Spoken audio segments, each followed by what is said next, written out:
お前、エリートの俺と離婚した後、無職の男と再婚したんだってな。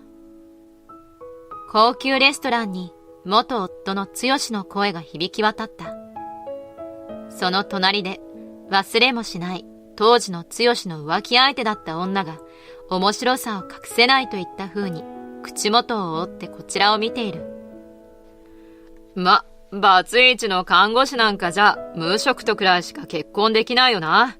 これがその旦那が、お前にお似合いの冴えない男だな。そんなことを言う剛。私の前に今の夫がかばうように立った。いい加減にしてください。それ以上まどかさんをバカにすることは許しません。無職旦那の登場だ。おいお前、俺が誰だか知らないのか？よく存じております。だから。次の瞬間、夫の一言に最低最悪の元夫は凍りついた。私の名前はまどか。27歳で結婚して2年になる。幼い頃からの夢だった看護師として働いていて、忙しいが充実した毎日だ。おいまどか、見てみろよ。朝から夫の剛が紙の束を持って嬉しそうな表情で私を呼びつけた。どうしたの？すごいじゃない。それは剛の勤める広告会社の社内報だった。成績ナンバーワン、営業部の期待の星、剛さん。そんな見出しがついていて、得意げな顔の剛の写真とインタビューが載っている。参ったな。また取り上げられちまったよ。口ではそんなことを言いながら嬉しさを隠せない様子の剛。剛は誰でも知っている有名大学を出ており、大手広告代理店で働いている、いわゆるエリートだ。さすが剛ね。私も嬉しいわ。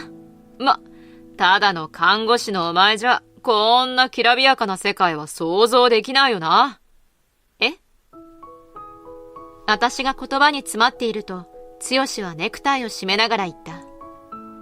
今日も会食で遅くなる。夕食はいらない。じゃあな。はい。いってらっしゃい。剛はこういうところがあった。私たちは知人の紹介で知り合って結婚まで至ったが、結婚してしばらく経ってからこうして時々、私や看護師という仕事を下に見るようなことを言う。しかし、最初は家事も分担していたり、優しい言葉もかけてくれていたが、最近は家事も私しかやっていないし、言葉の端々に私を見下すようなところが垣間見える。一度は家事をしてくれないかと頼むと、俺はエリート広告営業マン。お前はただの看護師。どっちが大変かくらいは、お前の頭でもわかるよな。黙って尽くせよ。などと言われてしまった。交際した時は剛は優しく、誰からも羨ましがられるような恋人だったし、エリートと一緒になれば安泰だという気持ちがなかったと言えば嘘になる。それに私は母子家庭で育ち、すでに母は亡くなっていたから、できるだけ早く自分の家庭を持ちたかった。一度ちゃんと剛と話をしないといけないな、と思いながらその日は仕事に行った。おはようございます。よく眠れましたか？検温しますね。おはようございます。おかげさまでよく眠れました。交通事故による怪我で入院している患者の工藤さんに声をかけると、工藤さんは穏やかに言葉を返した。工藤さんは私より7、8歳は年上のはずだが、どうやらゲームが大好きなようで、ベッドでもよくゲームをしているところを見る。しかし、解除するたびにお礼を言ってくれるし、ちょっとした雑談をするときも丁寧な言葉遣いをしてくれて嬉しかった。患者さんにお礼を言われると、この仕事をしていてよかったなぁと感じるものだ。その日も朝から夕方まで仕事に励んで終業の時間になった。帰り道、もうすぐ剛の誕生日だということに思い至った。今日は剛も遅くなると言っていたし、プレゼントを選んでから帰ってもいいかもしれない。どうせなら一人で外食もしてしまおう。そう思い、いつもとは逆の電車に乗って街に出ることにした。無事剛の誕生日プレゼントも決まり、夕食も食べてこれから帰ろうという時、見覚えのあるスーツ姿の男性、そう、剛が歩いていた。しかし、その隣には長い茶髪の細身の女性が一人寄り添っている。なんだか無性に胸騒ぎを覚える。今日は仕事の会食って言っていたはず。ドキドキと不穏になる心臓に手を当てながら、二人の後を少し離れてついていった。すると二人は親しげに笑い合いながら手をつなぎ、宿泊施設に入っていった。私は目の前が真っ暗になるような感覚を覚えて道端に座り込んだ。嘘でしょ？剛、浮気していたなんて。おしゃれをするのも、帰宅が遅くなるのも、家で携帯ばかりいじっているのも、すべて仕事のためだと思っていた。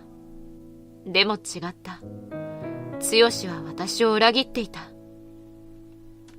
どうやって帰ったのかわからない。私は自宅の真っ暗なリビングに一人座っていた。おい、まどか、なんだよ、電気もつけずに。遅い時間に帰宅した剛がリビングの照明をつける。私はうつむいたまま剛に声をかけた。剛、そこに座って。なんだよ、疲れてるんだからもう寝たいんだ。いいから座って。しぶしぶ座った剛を睨みつけながら私は問い詰める。剛、あなた浮気してるでしょ。私、今日見たの。一瞬驚いた顔をした剛だが、すぐにため息をついた。なんだ、そんなことか。そんなこと？ああ、そうだよ。他に付き合ってる女がいるよ。社内でも可愛いって有名な受付の子。しょうがないだろ。俺はモテるんだから。何を言ってるの？開き直る剛に驚いていると、剛は続ける。だいたい、お前みたいな何の取り柄もない女と今まで一緒にいたのを感謝してほしいね。顔も大したことない。看護師なんて底辺の仕事してる。親もいない。そんなまどかが俺のことどうやってつなぎ止めるってんだよ。何よそれ。いい家政婦として置いてやっていたけど、もう用済みだ。荷物まとめて出ていけ。ショックで何も言えない私を一別して、剛は寝室に向かう。朝まで一睡もできず、私は一人打ちひしがれていた。それでも仕事には行かなければならない。剛より早く家を出た私は、無理していつも通り仕事をしようとしていた。何かありましたか？顔色が悪いですよ。驚いてみると、ゲーム機を抱えた工藤さんが私の顔をじっと見ていた。大丈夫です。患者さんに心配されちゃうなんて、看護師失格だな。そうやって笑ってごまかそうとした私に、工藤さんは頭を振って言った。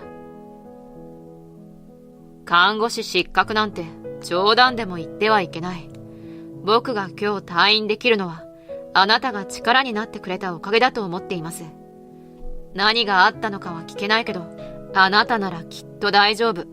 あなたは幸せになるべき人です。私は泣きそうになるのを我慢して、工藤さんに頭を下げた。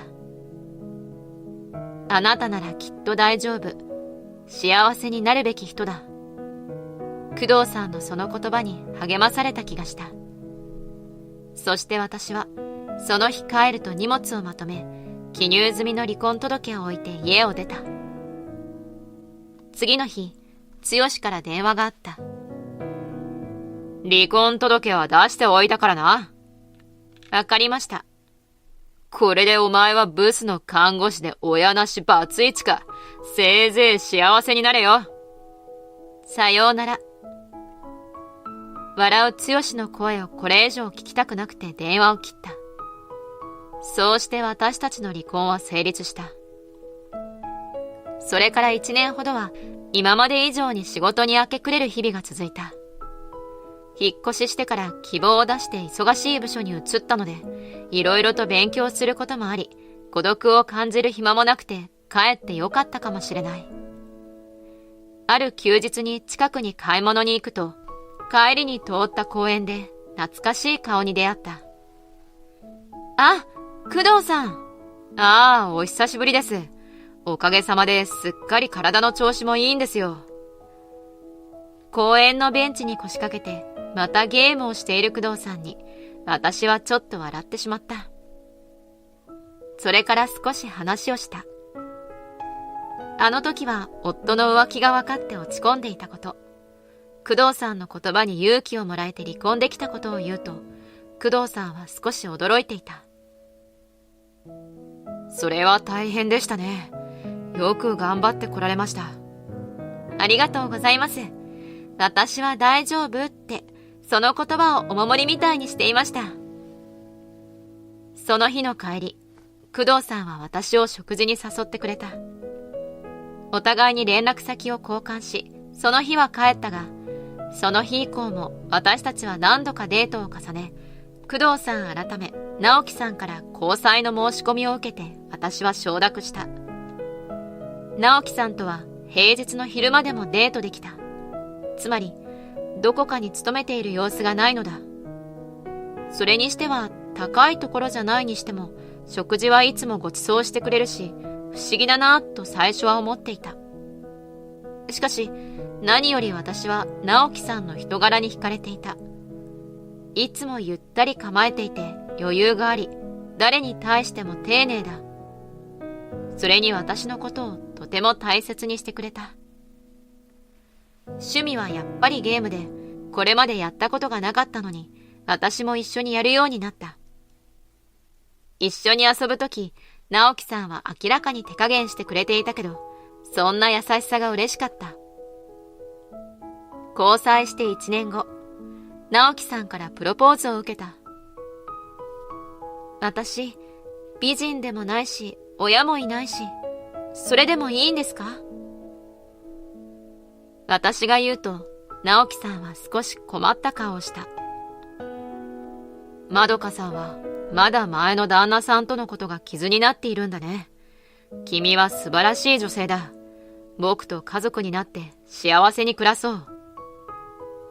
その言葉が何より嬉しくて、私は再婚を決めた。今度こそ大丈夫。直樹さんといると、剛といた時とは比べ物にならないくらいの幸せを感じた。私と直樹さんが結婚して1年が経った。私たちの関係は相変わらず良好だった。結婚記念日だし、特別なフレンチレストランに行こうよ。直樹さんはニコニコしながら私にレストランの名前を教えてくれた。私でも知っている高級レストランだった。え、そんな高いところいいの？特別な日なんだから当たり前だろ。ありがとう。いつもは家で食べるか、二人とも好きな和食を食べに行くことが多かったので、新鮮な嬉しさがあった。二人で目いっぱいのおしゃれをしてレストランに向かう。運ばれてくるお料理に二人で喜びながら幸せな結婚記念日を過ごしていたが、突然聞き覚えのある声がした。まどか？おい、まどかじゃないか？見上げると、そこには二度と見たくないと思っていた剛の顔があった。剛の隣には忘れもしない当時の剛の浮気相手だった女がいて、剛と腕を組んでいた。何ですか？へえ、ふーん。剛は無遠慮に私と直樹さんをじろじろと眺める。直樹さんは一瞬で剛と私がどういう関係なのか察したらしかった。もうあなたとは何の関係もないはずです。向こうへ行ってください。私はそう言ったが、剛は動かなかった。それどころか、とんでもないことを言い出した。お前みたいな奴が、なんでこんな高級レストランにいるんだ？それに直樹さんが答えた。今日は僕らの結婚記念日なんです。どこで食事しようといいでしょう。へえ、結婚記念日。それで貧乏夫婦が一生懸命奮発して、こんなところに来たってわけだな。泣かせるね。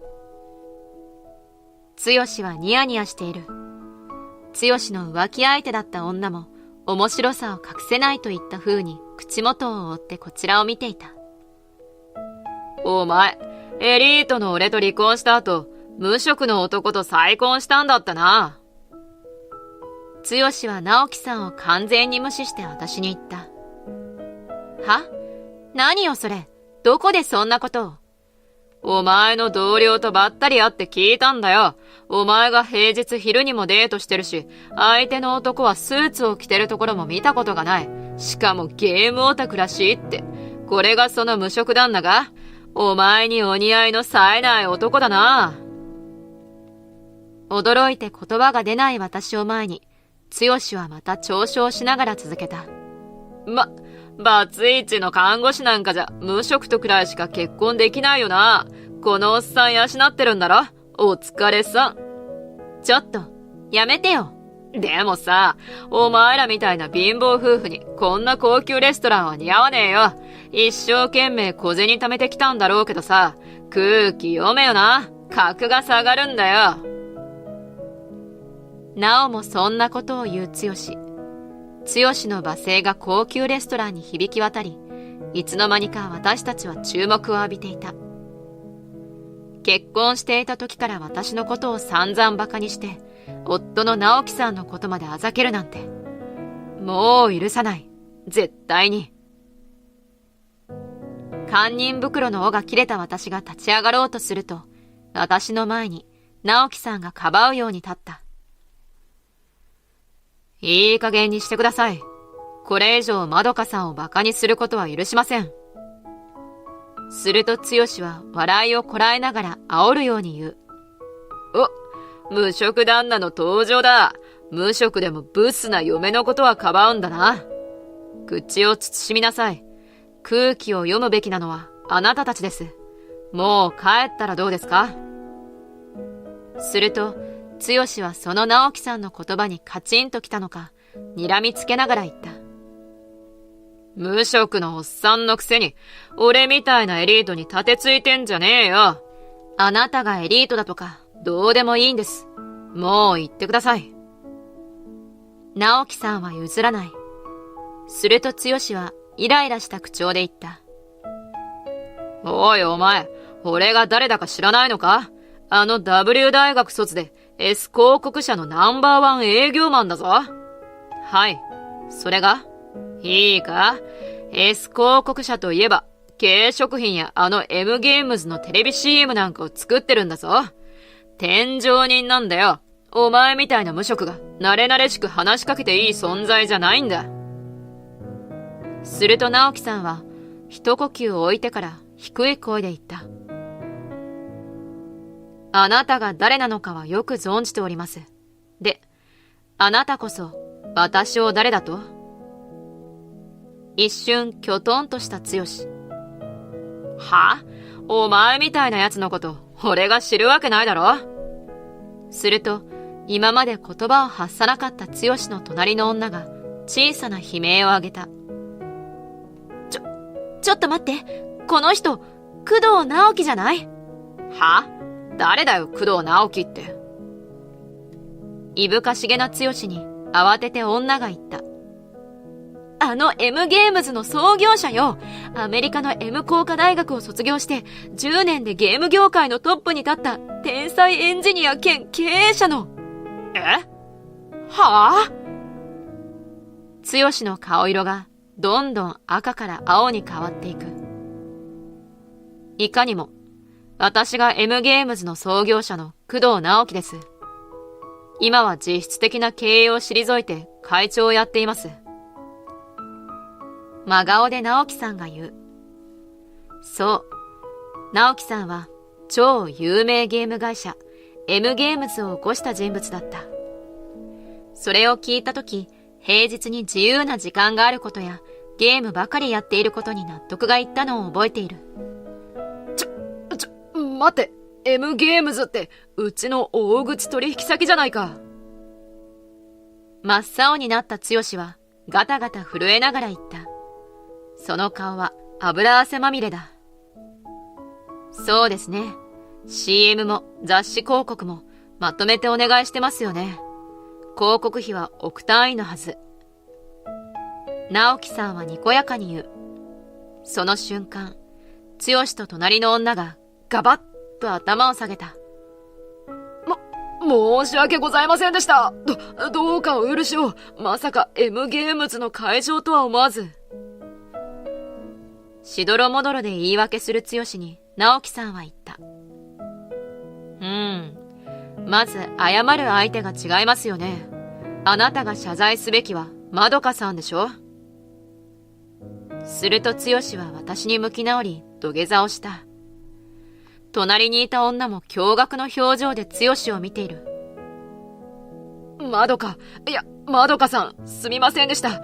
結婚してた時のことも今日のことも、だからどうか許してください。私は剛のそんな情けない姿を見て笑いそうになったが必死でこらえた。まどかさん、どうする？直樹さんは私にゆったりとした口調で聞いてきた。いや、許すとか普通に無理です。もう二度と私たちの目の前に現れないでください。きっぱり言った直樹さんはにっこりと笑って小さく親指を立てた。そしてかがんで剛の耳元で言った。まどかさんは僕にとって申し分のない妻だ。これからは僕が幸せにするから、君は自分の首の心配でもしていたまえ。